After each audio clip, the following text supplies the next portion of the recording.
warahmatullahi wabarakatuh. Perkenalkan, nama saya Nada Fitria dari jurusan Piawat Fakultas Tarbiyah dan Keguruan NPM 1811070232. Di sini saya akan menjelaskan tentang deteksi dini tumbuh kembang anak usia dini. Di sini ada konsep perkembangan anak. Perkembangan adalah bertambahnya fungsi atau kemampuan sensoris dengan mendengar, melihat, meraba, dan mencium, yaitu ada motorik gerak, motorik halus, dan motorik kasar. Kognitif yaitu ada pengetahuan dan kecerdasan. Komunikasi yaitu bahasa dan sosial emosional serta kemandirian. Secara garis besar, tumbuh kembang itu dibagi menjadi 3, yaitu tumbuh kembang fisik, tumbuh kembang intelektual, dan tumbuh kembang emosional. Faktor yang mempengaruhi tumbuh kembang yaitu ada faktor internal dan faktor eksternal. Faktor internal yaitu ada ras, ada keluarga, ada umur, ada jenis kelamin. Sedangkan faktor eksternal yaitu ada prenata, ada persalinan, ada pencapaian. Yang kedua yaitu ada pertumbuhan bayi dan balita. Pertumbuhan bayi dan balita dilakukan pengukuran sebagai berikut, yaitu ada pengukuran berat badan, pengukuran tinggi badan, pengukuran lingkar kepala, dan lingkar lengan. Lingkar badan yaitu pengukuran ini dilakukan secara teratur untuk memantau pertumbuhan dan kelancaran gizi balita. Balita ditimbang setiap bulan dan dicatat dalam kartu menuju sehat. Yang kedua ada tinggi badan. Pengukuran tinggi badan untuk menilai status perbaikan gizi. Pengukuran ini dapat dilakukan dengan sangat mudah dalam penilaian gangguan pertumbuhan. Yang ketiga yaitu ada lingkar kepala. Tujuan pengukuran lingkar kepala adalah untuk mengetahui lingkar kepala anak dalam bentuk normal. Jadwal pengukuran ini setiap sebulan sekali sesuai dengan jadwalnya. Lingkar lengan atas yaitu untuk digunakan penilaian jaringan dan otot. Namun penilaian ini tidak banyak berpengaruh pada keadaan jaringan. Yang ketiga yaitu ada deteksi dini tumbuh kembang anak balita. Di sini saya akan menjelaskan tentang deteksi dini tumbuh kembang anak bayi dan balita. Stimulasi dini intervensi deteksi tumbuh kembang adalah pembinaan tumbuh kembang anak secara komprehensif dan berkualitas melalui kegiatan stimulasi, deteksi, dan intervensi dini.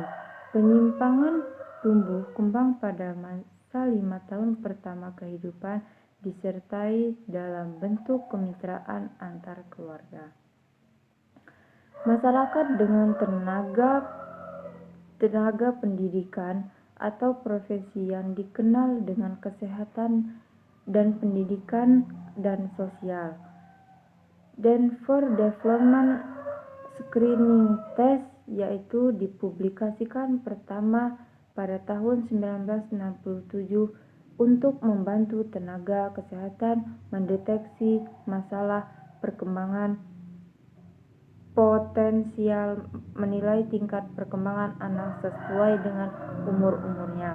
Anak-anak yang sehat berumur 0-6 tahun. Anak-anak yang tanpa gejala kemungkinan adalah kelainan perkembangan. Denver kedua juga dapat digunakan untuk melalui atau memastikan anak untuk dengan ada persangkaan atau kelainan perkembangan yang melakukan monitor anak-anak dalam resiko terhadap perkembangan. Adapun instrumen deteksi dini penyimpangan perkembangan anak adalah yang pertama yaitu 1. Kuesioner screening perkembangan. Yang kedua ada tes daya ingat, yang ketiga ada tes daya dengar. Yang keempat yaitu deteksi dini penyimpangan mental emosional pada bayi dan balita. Gangguan perkembangan mental dan emosional yaitu penyimpangan perkembangan yang menunjukkan tanda-tanda keterlambatan anak, yakni perkembangan tampak tidak lengkap atau tidak konsisten dengan pola asuh dan tahapan umum. Yang kedua yaitu autisme adalah gangguan perkembangan khususnya terjadi pada masa anak-anak yang membuat seseorang tidak mampu mengadakan interaksi sosial dan seolah-olah hidup dalam dunianya sendiri. Yang ketiga itu, sampai saat ini penyebab autisme belum ditemukan atau belum jelas, diduga akibat kelainan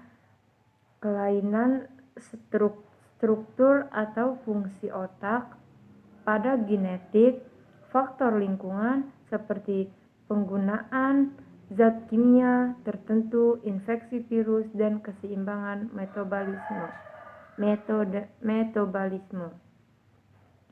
Tanda-tanda dan gejalanya yang memiliki autisme yaitu ketika bayi menolak sentuhan orang tuanya,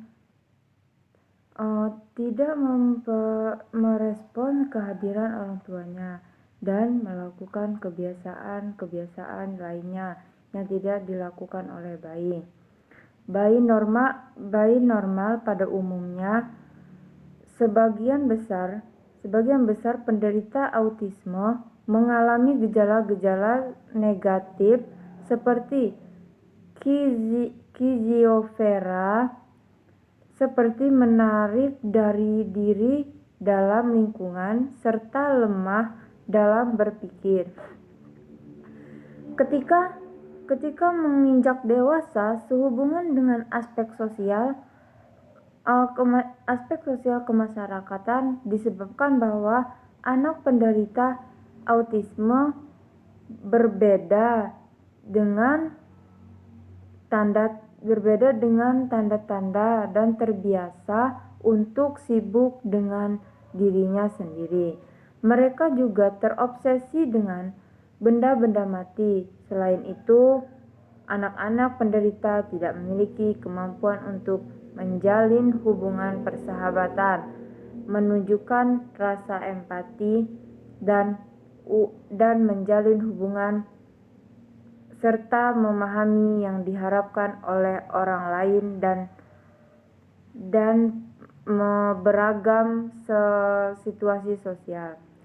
Deteksi dini penyimpangan mental emosional dapat dilakukan dengan menggunakan kuesioner yang disebut dengan KMNE berupa 12 pertanyaan yang diajukan kepada orang tua tersebut.